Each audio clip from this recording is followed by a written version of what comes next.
हे तर सत्य आहे. या महाराष्ट्रात काय देशात लोक डिझेल पंपावर, पेट्रोल पंपावर डिझेल घेण्यासाठी उभे आहेत. नुसते काही कॅन घेऊन नाही उभे, ट्रॅक्टर घेऊन उभे, रिक्षा घेऊन उभे, कार घेऊन उभे, ते काय छोटा हत्ती वगैरे क्रुझर या गाड्या घेऊन उभ्या आहेत. मला वाटतं सामान्य माणसाची वाहनं आहेत. आणि असं असताना अशा पद्धतीने भारतीय जनता पार्टीचे वाचाळ वीर नाजणांसारखे जर या सामान्य माणसाला च्याविषयी अशा पद्धतीने वागता येईल तर दुर्दैवी आहे. सगळी बुद्धी या भारतीय जनता पार्टीच्या लोकांना दिलेली आहे.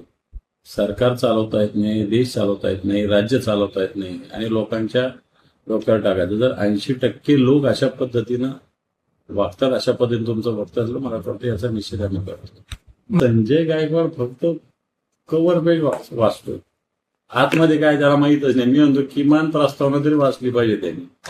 प्रबोधनकार ठाकरेंनी लिहिलेलं आहे ते पुस्तक. आणि तुम्ही शिवसेनेचे म्हणता, ज्या प्रबोधनकारांच्या विचारावर शिवसेना चालते आणि तुम्ही अशा पद्धतीने तुम्ही म्हणाल, मला असं वाटतं एकनाथ शिंदे साहेबांनी अशा या वाचाळवीरांचा बंदोबस्त केला पाहिजे.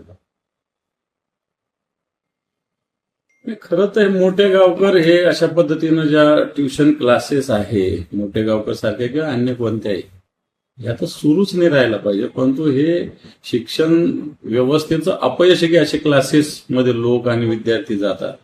मग तो मोठे गावकरांचे जे काही असेल त्याच्यावर कारवाई व्हावी. विद्यार्थ्यांना लुटून आणि अशा पद्धतीनं पेपर फोडून ज्या सगळ्या प्रॉपर्टी जमा झाल्या आहे, म्हणतो भोंदू बाबापेक्षा काय वेगळं काम नाहीये. हे तेच काम आहे.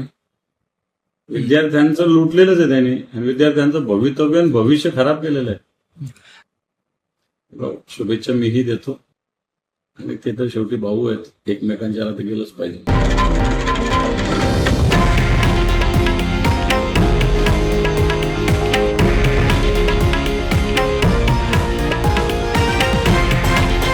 हे आहे देशातील नंबर 1 न्यूज नेटवर्क आणि आपण पाहत आहात TV9 मराठी, एकमेव.